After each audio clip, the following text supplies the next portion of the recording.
ஐஸ்வர்யா கருத்தரித்தல் மையங்களில் ஜனவரி 30 முதல் பிப்ரவரி 5 வரை இலவச ஆலோசனை மற்றும் சிகிச்சைகளில் மாபெரும் சிறப்பு சலுகை. இன்னைக்கு விஜய் குறித்து பாஜகவினுடைய முன்னாள் மாநில தலைவர் அண்ணாமலை ஒரு கருத்து சொல்லியிருக்காரு. அதாவது விஜய் கிட்ட என்ஜின் இருக்கானே தெரியல, என்ஜின் இருந்தாலும் ஃபியூல் இல்லை, என்ஜினை ஓடுறதுக்கு டிரைவர் இல்லை அப்படின்ற மாதிரி கருத்து சொல்லியிருக்காரு. அந்த கருத்து எப்படி பார்க்குறீங்க? பொதுவாக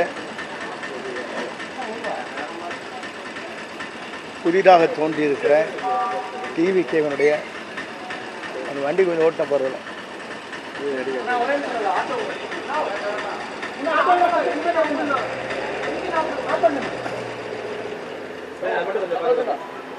டிவிகேவை பொறுத்தவரையிலும் தமிழக மக்கள் முடிவு செய்திருக்கிறார்கள் தெளிவாக. 2 இயக்கங்களை இந்த நாட்டை ஆள வேண்டுமா, புதிதாக ஒருவர் தோன்ற வேண்டும் என்ற எண்ணங்களோடு தான் இந்த இயக்கம் இன்றைக்கு வீரநடை போட்டுக் கொண்டிருக்கிறது. பல கோடி ரூபாய் வருவாயை இழந்தாலும் மக்கள் பணியாற்றுவதற்காக ஒரு துணிந்து வந்திருக்கிறார் ஒரு இளைஞர் என்ற முறையில். டிவிகேவுடைய தலைவர், வெற்றி தலைவர் என்று அவரை பற்றி எல்லோருமே கருத்து சொல்வதற்கு காரணம், எல்லோருக்கும் பயம் என்ற அச்சம் இருக்கிறது.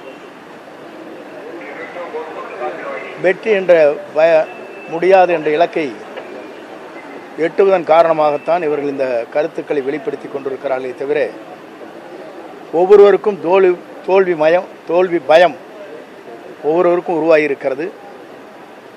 குறிப்பாக சில பேருக்கு தோல்வி பயம் என்பது தன்னுடைய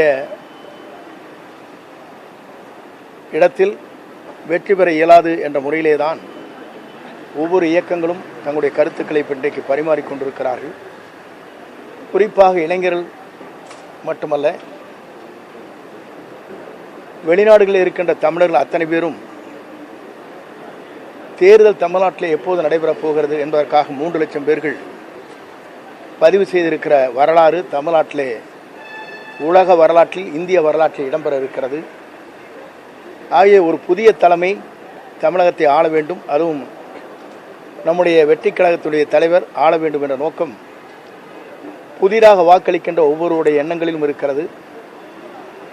35 வயதுக்கு கீழே இருக்கிற அத்தனை பேருடைய ஒருமித்த கருத்தாக இது பிரதிபலித்துக் கொண்டிருக்கிறது.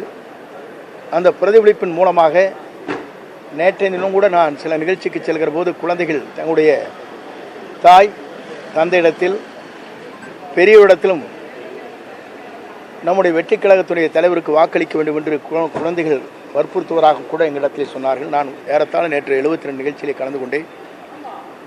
வெற்றி என்பது மக்கள் சக்தியால் யாராலும் தடுக்க இயலாது. அவர்தான் 2026 தமிழ்நாட்டுடைய முதலமைச்சராக வருவார்.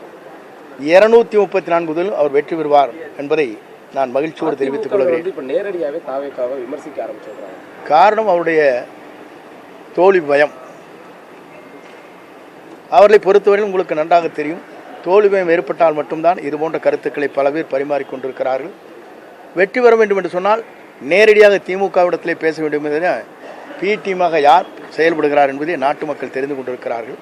ஆகவே அதை பற்றியெல்லாம் கருத்து சொல்வது அவரை போன்று அவர்களுக்கு நான் கருத்து சொல்ல விரும்பவில்லை. எந்த கருத்தை அவர் வேண்டுமானாலும் சொல்லட்டும். ஆனால் தோல்வி பயம் என்பது அவர்களுக்கு ஏற்பட்ட காரணத்தின் அடிப்படையிலே தான் இது போன்ற கருத்துக்களை வெளிப்படுத்தி கொண்டிருக்கிறார்களே தவிர, இன்று பார்க்கின்ற போது உங்களுக்கு தெரியும், ஒவ்வொரு நாளைக்கு ஒரு தேர்தல் அறிக்கை என்பது மொத்தமாக கொடுக்கப்பட வேண்டியது. ஒவ்வொரு நாளும் சிந்தித்து தேர்தல் அறிக்கை கொடுக்கிறார் என்று சொன்னாலே எவ்வளவு தோல்வி பயம் இருக்கிறது என்பதை நீங்கள் புரிந்து கொள்ள வேண்டும். ஆனால் ஓபிஎஸ் நிலை என்ன? ஓபிஎஸ் ஏதாவது பேச்சுவார்த்தை எதுவும் பண்ணிட்டு இருக்கிறோமா? வருவார் அவரையில்? ஐஸ்வர்யா கருத்தரித்தல் மையங்களில் ஜனவரி 30 முதல் பிப்ரவரி 5 வரை இலவச ஆலோசனை மற்றும் சிகிச்சைகளில் மாபெரும் சிறப்பு சலுகை.